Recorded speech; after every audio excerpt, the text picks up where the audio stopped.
Hello and welcome back to the Cricket Nerds podcast. Today I am joined by Benji. James is still on holiday. He wishes he could be here. He wouldn't want to be anywhere else right now, talking about cricket with the boys. But there we go. We'll make do. So today we saw Kolkata Knight Riders absolutely obliterate Mumbai Indians, who aren't having a very good time of it at all. And we'll go straight into the Kolkata Knight Riders innings. Benj, what did you think of the Kolkata Knight Riders start? Well, I think they got off to a bit of a flyer, actually. KKR looked really good at the top. Daniel Sams and Murugan Ashwin opened the bowling and didn't light any fires at the start of the Mumbai bowling. But Venkatesh Iyer's back in the side, so clearly KKR have been listening to our pod. And Jinga Rahane was opening up beside him, also back in the side. So they've resorted back to their original opening partnership, which is nice to see. Which meant that a few players missed out. Aaron Finch is now no longer in the side. Pat Cummins came in to replace him. So quite bowler to all-rounder heavy for KKR and their overseas players. But they've got a good Indian batting lineup to start. And we saw that with their top four. 3 of their top 4 all got runs. So Venkatesh Iyer, Ajinkya Rahane and Nitish Rana all got off to a decent start. They looked okay. Rahane played a more measured innings, whereas Venkatesh and Nitish Rana came out and just hit it straight away. Shreyas Iyer struggled today, although I think he got a decent ball from Murugan Ashwin. Got a little bit unlucky because it did sort of bounce and it was a really good delivery. Turn and bounce, he came forward and got caught behind. But all in all, they looked in pretty good form. Andre Russell didn't have a great day. Neither did Rinku. Neither did Sheldon Jackson and any really of the rest of the innings. I mean, they kind of collapsed. Zach, what do you think sort of about that collapse that they went through? I'm actually putting the blame on Andre Russell for this one because he came in and it was the 13th or the 14th over. Shreyas Iyer had just gone out. And at this stage, Kolkata Knight Riders 123 for 3 after 13 overs with the likes of Andre Russell, Rinku Singh, who's been playing really well in the finishing role, and Sunil Narayan to come, and Pat Cummins, don't forget his fastest 50. With those batters to come, you think, right, they're on for 200 plus here, and it's going to be a mammoth total for Mumbai to chase. But then, Andre Russell came in, he hit a 6, trying to smash everything to the fence, pretty much. And then what happened is he decided to do the same against Jasprit Bumrah. And we know that Jasprit Bumrah isn't someone who is going to go for many runs, and he's going to take lots of wickets. And sure enough, as soon as he got Andre Russell out, who played a terrible shot, really, that was it. That kind of set the catalyst off for the rest of the batsmen to perform poorly. Only Rinku Singh offered any resistance with 23 off 19. So it was a subpar total, I would have said, especially with where they were. Given how nicely the ball came onto the bat early up, I was thinking, this is easy for Mumbai now. They just have to bat sensibly because, and then they get there. Jasprit Bumrah's 5 for 10, turned it around, but then they failed to do so. And again, we saw another woeful Mumbai batting performance. Not good enough from them. Yeah, they did struggle, didn't they? I think with Mumbai, they've just got something missing, and it's unfortunate that they have lost their best batter in Suryakumar Yadav.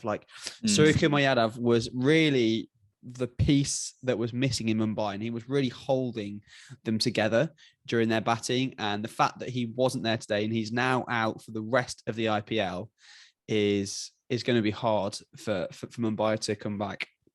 I mean, once again, we talk about captain struggling. Rohit Sharma is not doing very well. Ishan Kishan got runs today, but again, it was quite slow for him.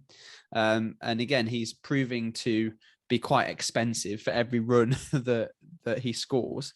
Tilak Varma, who sort of had been looking okay, was unlucky today, I think, to lose your wicket to Andre Russell. You never really want that to happen to you, do you? And then, the rest of the attack just weren't really able to do anything. Like, there are a couple of starts in there from the middle order, but no one really scored anything. And then the tail just got cleaned up by Pat Cummins, and a couple of silly runouts at the end that just really weren't needed, which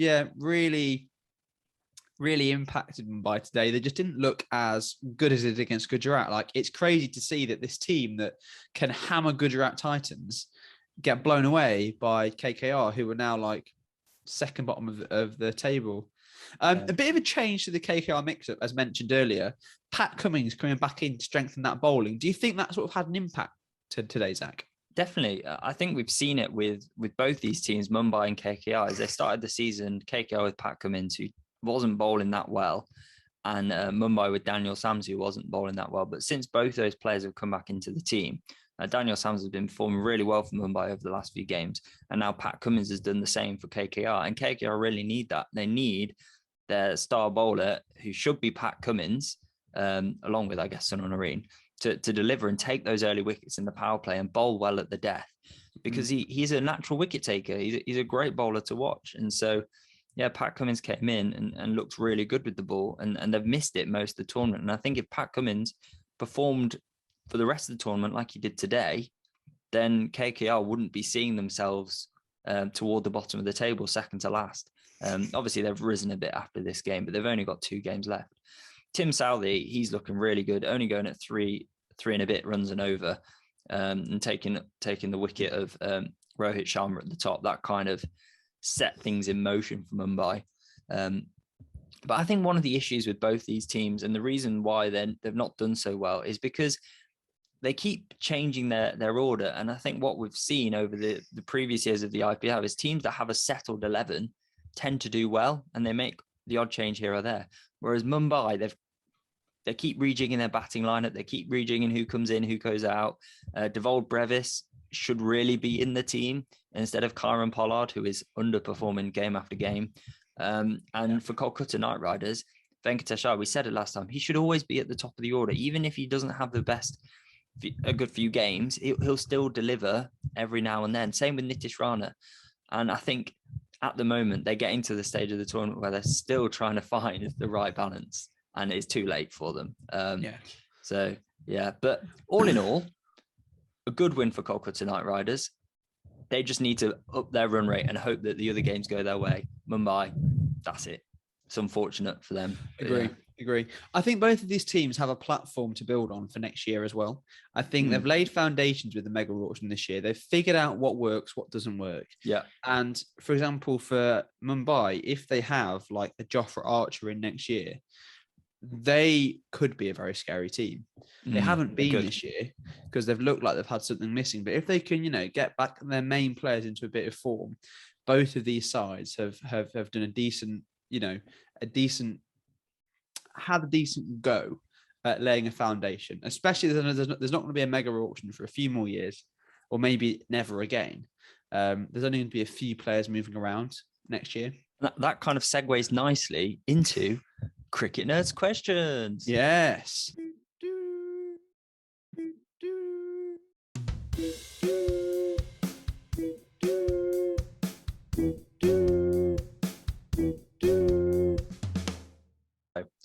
We have a question from Smurf Warrior, who he's doing great things as a subscriber. And it's kind of 2 questions in one. But he says, what do you think about the 2 new franchises coming in and dominating the table? Personally, I would have liked the big 4 to maintain their supremacy and the newer teams to kind of get bashed around for a few seasons and then making a comeback only to lose the playoffs. Also, which team from the top 4 right now are you backing for the win? So it's 2 questions in one, but we'll address the first bit about what you think about the 2 new franchises coming in and dominating the table. Thoughts on Lucknow Super Giants and Gujarat Titans? The thing is, I don't think they've dominated the table. I think they've just performed well. I wouldn't have said that either of those teams have looked dominant. I wouldn't have said that a single team this year has looked dominant, because every team has lost and every team has won. It's not as if they've just come in and wiped the floor with everybody. It does sound to me like Smurf Warrior might be a Mumbai fan, because that's something like a Mumbai fan would say. Yes. So maybe there's a bit of bitterness there, but correct me, Smurf Warrior. Tell me, where your allegiances lie. Yeah. I mean, I'm not bothered. I quite enjoy fresh energy in any competition. I think that having new blood, having new franchises can only be good for the game. It can only help us to show more talent. Like, for example, had Lucknow and Gujarat not been in the auction this year, not been in the IPL, then it's unlikely we'd have seen players like Ayush Badoni, for example, actually getting a go. Because with only 8 teams, that's, 22 players that you don't see regularly. That's a lot of players to like squidge in to a talent pool. So yeah, I quite enjoy them. I like that they've come in and had a good start. Maybe it's all match fixed, so they're actually going to get fans, but who can say? But I think both those sides have done pretty well. I don't know your thoughts on that, Zach. Well, I think the Gujarat and Lucknow, like you said, I completely agree. They haven't dominated, but they've dominated in patches. So they've had runs of games where they've looked unstoppable and they've kind of surprised people. But I think it's healthy. I think it is healthy to have new teams who are going to be able to compete straight away, because we've seen it in the past with the IPL where the new teams have come in and not really done much. I think there was the rising Pune Super Giants came in, and that was basically the year that Chennai didn't have a team, and they were Chennai 2.0, and they got to the final. But other than that, there's been no new teams who have done what these two new teams have done, and I think it's really good. And I wouldn't worry too much about Chennai Super Kings and Mumbai Indians, because although the players have changed, the personnel, the backroom staff is still the same. The think tank, which has orchestrated wins over the last 5 seasons, is still there. So I'm expecting a bit of a comeback from them next season, because you can never write off teams that have the history that they do in the IPL. And in terms of the team from the top 4 that we're backing for the win, I'm obviously going to go with RCB because I support RCB. But Benji might be able to give you a more measured answer, whether he thinks it's RCB or the Rajasthan Royals, who haven't won since season 1, and the 2 teams that we're talking about. I'd have to say, on current form, my money would have to go with Lucknow. We always said that they were looking like a strong team from the start, with really good balance all the way through. And if they can continue, they've got so many match winners in that side that they could really have a good go at winning this tournament. Yeah. Having said that, Josh the boss might do great things for Rajasthan. Captain Kohli, although he's not captain anymore. But I think any of those teams could have a shout at winning. And it's the IPL. Anything can happen. Like Chennai might be able to scrape 4th place and win the whole thing. It's not going to happen, is it? No. That isn't going to happen, but it will be nice to dream. That's why we love the IPL. That's why we love it. We have got another question from PD, who says, talking about captaincy, thoughts on bowler as a captain? So a bowler as a captain. And I would say I don't mind it as long as the bowler's not selfish. Because if you got a bowler as captain who just decides, oh, you know what, I'm just going to bowl myself because I'm the only one who can win the game, then that's when it's not good for the captaincy. And also, it depends on the schedule, because if you are a bowler who is captaining a test side, like Pat Cummins for Australia, if they've got a busy schedule, then it will be hard for him to maintain that workload because they like to rest fast bowlers nowadays. It just says bowlers, not fast bowlers, so it could be a spinner. But I don't really mind it. I think it's just traditional that it's usually given to the best batter of a side. I think that's an old and traditional thing. I think your best cricket brain should be your captain, regardless. Now, I would identify more as a bowler than a batter, even though I like to call myself an all-rounder. And I've captained sides. And I quite enjoy it. I do feel as a bowler, though, while you're a captain, especially if you're a frontline bowler, for me anyway, I feel like I can't bowl myself. That's the only thing. Even though I might be the best bowling choice at that time, I really feel awkward putting myself on to bowl. Now, on the side that me and Zach play for, I'm his vice captain. Zach's our skipper. So if I fancy it, I'm like, well, Zach, give it to me now. And he's like, normally chucks the ball over. So that's also quite good. But then Zach also has the right to say no in that case. So before we finish, we have 2 things to go through. Firstly, tomorrow's game is Lucknow Super Giants versus Gujarat Titans, the battle of the top of the table. My money is on Lucknow Super Giants, given recent form. Gujarat are in a bit of a losing streak, whereas Lucknow Super Giants are on a very good winning streak. Ben, who's your money on for that game? I mean, having just touted Lucknow to win the whole tournament, I'm going to go with Gujarat. because I'm fickle like that. And, Nice. you know, it's nice to go 50-50. Yeah. Gujarat have just lost to Mumbai, so they want to come back kicking to win. I reckon that's what's going to happen. Yeah. I think they've got a little bit complacent, and every team has a peak and trough. This is the right time to get back onto that peak, isn't it? And the final thing before we wrap up is a comment of the day from Chirag MC, who says, "Thanks, guys. Today's morning feels very morning." And we're glad that Cricket Nerds will help you feel very morning. So we said it last time. The morning isn't the morning without Cricket Nerds, is it? So there we go. Thanks, Chirag, for your comment. That's everything. So don't forget to like, subscribe, comment, turn that notification bell on, because you want to be able to see our videos as soon as they come out. And also you can listen to us on Spotify, Anchor FM, or your podcasting sites that you like to listen to. Also follow us on social media. We are at Cricket Nerds Pod. And yes, that's everything. So thanks very much for watching. We'll see you tomorrow.